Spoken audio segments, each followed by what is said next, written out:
বাংলাদেশে কওমি ধারার ওলামায়ে কেরামদের বা দেওবন্দি ওলামায়ে কেরামদের মূল্যায়ন খুব একটা করা হয় না। আপনি তো দীর্ঘ সময় পাকিস্তানে ছিলেন এবং জাস্টিস মুফতি তকি ওসমানী সাহেব হুজুরের খুব কাছের মানুষ ছিলেন, কাছের ছাত্র ছিলেন।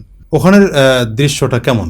রাষ্ট্রীয়ভাবে ছাত্রদেরকে কিভাবে মূল্যায়ন করা হয়? দেওবন্দি ওলামায়ে কেরামদের মূল্যায়নটা ওখানে কিভাবে করা হয়? বিসমিল্লাহির রহমানির রহিম। দেখুন, বর্তমানে মূল্যায়ন জিনিসটা হচ্ছে আদায় করে নিতে হয়। পৃথিবীতে কেউ কাউকে অগ্রসর করে দেয় না, নিজেকে অগ্রসর হয়ে যেতে হয়। তো পাকিস্তান তার প্রতিষ্ঠা লগ্ন থেকেই ওলামায়ে কেরাম যে ভূমিকা পাকিস্তান প্রতিষ্ঠার জন্য রেখেছিলেন, সেখান থেকে শুরু করে এখন পর্যন্ত আলহামদুলিল্লাহ পাকিস্তান ওলামায়ে কেরাম সর্বক্ষেত্রে রাষ্ট্র বিনির্মাণ, রাষ্ট্র গঠন, রাষ্ট্র বিনির্মাণ, রাষ্ট্রকে এখন পর্যন্ত একটা সফল রাষ্ট্রে পরিণত করার লক্ষ্যে তাদের যে ওলামায়ে কেরামদের অনেক বড় একটা ভূমিকা সেখানে পরিলক্ষিত বা এখনো আছে। তো যেমন পাকিস্তান রাষ্ট্র প্রতিষ্ঠা যখন হবে তখন অনেক জনগণ কিন্তু দুদুল্যমান অবস্থায় ছিল, কোন দিকে যাবে। তখন ওই সময়ের বিখ্যাত ওলামায়ে কেরামের অন্যতম থানভী রহমতুল্লাহ আলাই, মুফতি সাহেব রহমত ওসমানী সাহেব রহমতুল্লাহ আলাই, মুফতি শফি সাহেব রহমতুল্লাহ আলাই সহ অনেক ওলামায়ে কেরাম তখন প্রত্যক্ষভাবে সরাসরি এই যুদ্ধে অংশগ্রহণ করেছিলেন এবং তারা পাকিস্তান প্রতিষ্ঠার পক্ষে জোর আওয়াজ তুলেছেন। মুফতি শফি সাহেব রহমতুল্লাহ আলাই তো দারুল উলুম দেওবন্দের মতো জায়গা থেকে প্রধান মুফতির পদে থাকা সত্ত্বেও উনি সেখান থেকে ইস্তফা দিয়ে চলে আসছিলেন পাকিস্তান প্রতিষ্ঠার জন্য। এটা তার ত্যাগ ছিল। সাহেব রহমত ওসমানী সাহেব রহমতুল্লাহ আলাই উনি চলে আসছিলেন এবং অনেক ওলামায়ে কেরাম তারা আত্মত্যাগ করেছেন বিভিন্ন জায়গা থেকে। তো এই যে ব্যাপারটা, এবং আপনি জানেন যে পাকিস্তান প্রতিষ্ঠার পরে প্রথম পাকিস্তানের পক্ষে যিনি পতাকা উত্তোলন করেছিলেন তিনি ছিলেন শফি রহমত ওসমানী সাহেব রহমতুল্লাহ আলাই। তো এবং পরবর্তীতে পাকিস্তান রাষ্ট্র বিনির্মাণ যখন হচ্ছিল, এর পক্ষে সংবিধান কি হবে, তার শিক্ষানীতি কি হবে, আনুষঙ্গিক যে বিষয়গুলো থাকে, অর্থাৎ রাষ্ট্রীয় জায়গাটাতে কাঠামোগত সহযোগিতা এবং সেটাকে পুনর্গঠন, সে ঘটন, সেই সব প্রত্যেকটা জায়গায় কিন্তু ওলামায়ে কেরাম ভূমিকা রেখেছিলেন। মুফতি শফি সাহেব রহমতুল্লাহ আলাই ওনার এবার অনেক ভূমিকা ছিল, যেটা আপনি তকি ওসমানী সাহেবের ইয়াদে বা আত্মজীবনী পড়লে আপনি জানতে পারবেন। তো যাই পরতে ওলামায়ে কেরাম ভূমিকার কারণেই তারা সেখানে পাকিস্তানের জন্য তারা নিয়ামক হিসাবে তারা আবির্ভূত হয়েছেন। পরবর্তীতে এসে রাষ্ট্র যখন গঠন হয়, শিক্ষার ব্যবস্থাটা একদম আমরা বাংলাদেশে যেমন দেওবন্দি ফুল নেশাব, এই নেশাবটা কি ওখানে একইভাবে আছে? তাদের যে মূল শিক্ষা সিলেবাসটা মাদ্রাসা, সেটা দেওবন্দি ধারার শিক্ষা সিলেবাস, তবে তার মধ্যে কিছু সংস্কার অবশ্যই তারা করেছেন।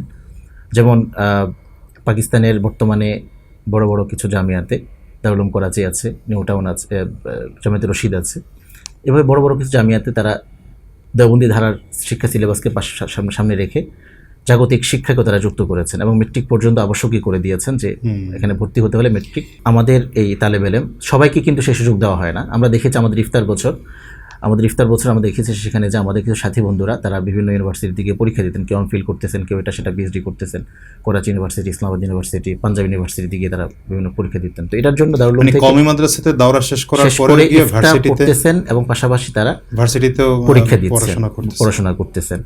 তো এটার জন্য কিছু নিয়ম শৃঙ্খলা আছে, এটা ভিন্ন, যে তাদেরকে কোন রেজাল্টে উত্তীর্ণ হতে হবে মাদ্রাসা, দুইটাই যারা মেনটেন করতে পারে সেই সক্ষমতা যাদের আছে তাদেরকে সুযোগ দেওয়া হয়, বাকি ঢালাও এলাও করা হয় না সেটাকে। যাই হোক, তো দেখা যাচ্ছে পরবর্তীতে এসে এই ছাত্ররা তারা কেউ যদি রাষ্ট্র বিনির্মাণে অংশগ্রহণ করতে চায়, যেমন আমরা দেখেছি আমাদের সাথী বন্ধুদের মধ্যে কয়েকজন সাথীকে যারা নেভিতে যুক্ত হয়েছিলেন আমাদের পড়াশোনার সময়, এবং কেউ বর্তমানে আমারও খুব ক্লোজ বন্ধু সেনাবাহিনীতে বর্তমানে ভালো র্যাঙ্কে জব করতেছেন এখন পাকিস্তানে, এবং হচ্ছে যে আমাদের সরকারি বিভিন্ন উপরস্থ কর্মকর্তা হিসাবে অনেকে আমাদের সাথী বন্ধু কিংবা পরিচিতের মধ্যে আছেন। আপনি জানেন কিনা অবশ্য জানার কথা যে পাকিস্তান ইসলামী ব্যাংকের যে আওয়াজ মুফতি তকি ওসমানী সাহেব তুলেছিলেন, আলহামদুলিল্লাহ আমাদের উস্তাদ মুহতারাম, সে আওয়াজ এত ব্যাপক হয়েছে, এখন প্রথম দিকে যারা বিরোধিতা করেছিলেন তারা পরবর্তীতে এসে তকি সাহেবের এই আওয়াজের সাথে একাত্মতা পোষণ করে এখন তারাও ব্যাংকের বিভিন্ন জায়গায় তারা যুক্ত হচ্ছেন, এবং সেখানে আলহামদুলিল্লাহ অর্থনীতির চালিকা শক্তিটা এখন অনেকাংশ ওলামায়ে কেরাম হাতে চলে আসছে।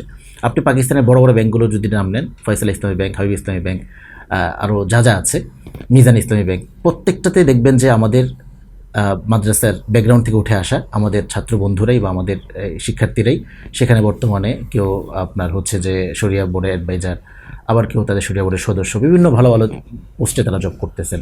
সবাই মাদ্রাসার ব্যাকগ্রাউন্ড থেকে উঠে আসা, যে কারণে একটা ভালো পাকিস্তানের মধ্যে অর্থনৈতিক যে চালিকা ওলামায়ে কেরামদের অবস্থানটা ওখানে খুব শক্ত এবং মজবুত, এবং কাজের মাধ্যমে তারা জায়গায়, আমি সেটাই শুরুতে বলেছিলাম যে তারা কাজের মাধ্যমে জায়গায় করে নিয়েছেন।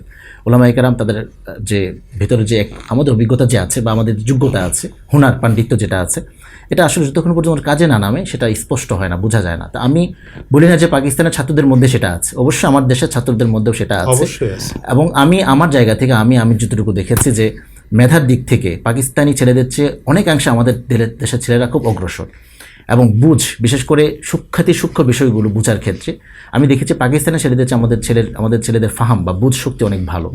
তো এই যে বিষয়গুলো না, এটাকে যদি আমরা তাদেরকে ঠিক গাইডলাইন করে আমাদের যারা মুরব্বী আছেন তারা যদি কাজে লাগাতে পারতেন, সবাইকে না, সবাই যে ভালো কিছু হয়ে যাবে এটা হওয়া সম্ভব না। যাদের যোগ্যতা মধ্যে এই একরকম না, প্রতিভাটা আছে, তাদেরকে চাইলে এভাবে আমাদের রাষ্ট্রীয় যে অভিভাবকরা আছেন, আমাদের বোর্ড অভিভাবক যারা আছেন, তারা চাইলে কাজে লাগাতে পারেন।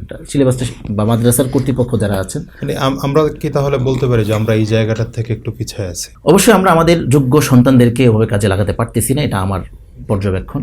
আমি যেটা দেখেছি দুই দেশে পড়াশোনা করে পার্থক্য এতটুকু আর কি। হ্যাঁ।